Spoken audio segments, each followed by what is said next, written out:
What's up, scholars? So, for the creative project, I chose to prompt, how does art relate to faith?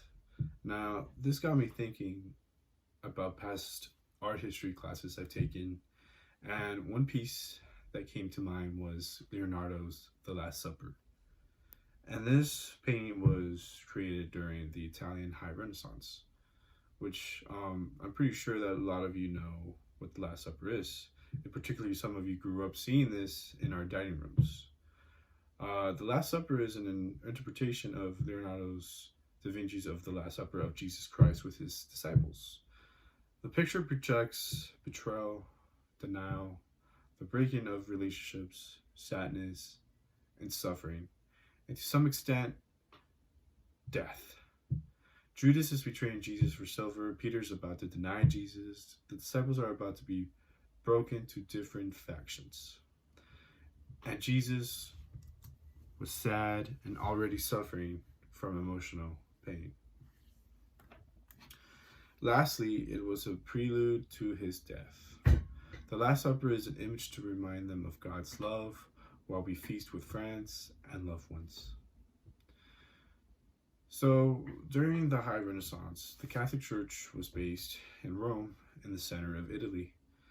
And it was at its strongest, it was rich, it was powerful, it was the center of the European world. Church officials in every town across Italy were politically powerful and had lots and lots of money. Disobeying the church during this time was really not an option.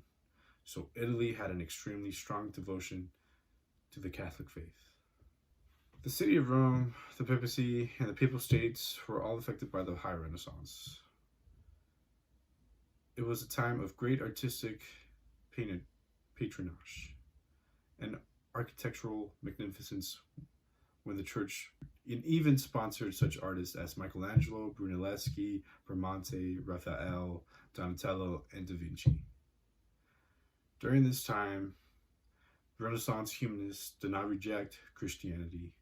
Quite the contrary. Many of the Renaissance greatest works were devoted to this faith, and the church patronized many works of Renaissance art.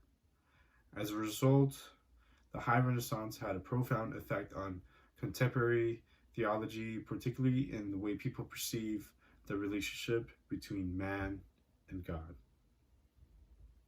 Most of these people were very wealthy.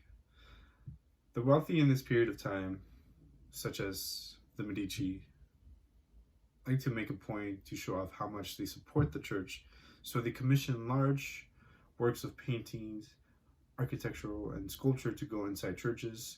In addition,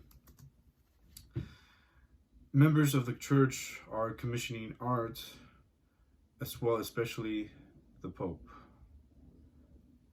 That leads me to Pope Julius II. Being both wealthy and intellectual, he liked art and spent massive amounts of money commissioning art for the Vatican under Julius. Michelangelo painted the Sistine Chapel, depicting scenes from the Bible, starting from the creation, ending in the Last Judgment. Raphael was hired to paint the stanze, the papal apartments. Pope Julius II was the one to remodel St. Peter's basilicas, a project started by Bramante and finished by Michelangelo. Back then, commissioning art was to show you had power, money, you had status. I see art as making space, both physical and mental. Art cultivates the ability to imagine a future and so transcend the present moment. This is inherently hopeful, to give hope to people. The church must be invested in the question of what is truly beautiful, both in works we create and the way we create art. And so for my creative project, I decided to paint a self-portrait.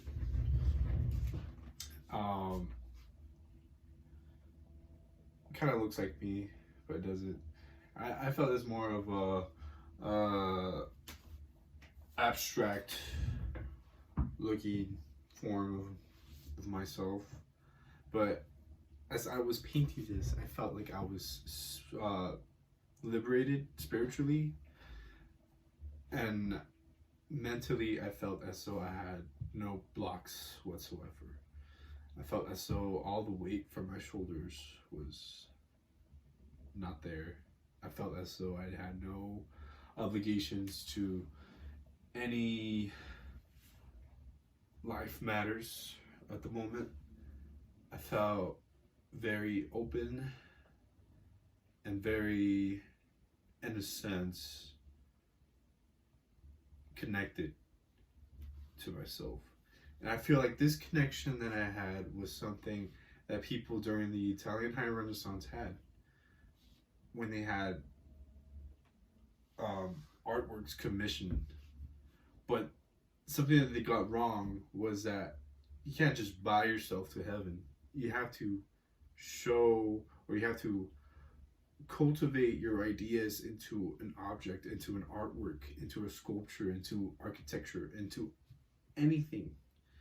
Because I have a feeling that that's what people were trying to do back then but failed.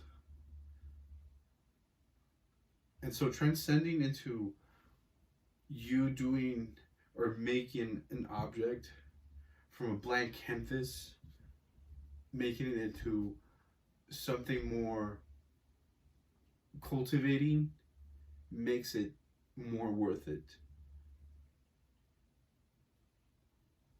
Hope it makes sense. Thank you very much.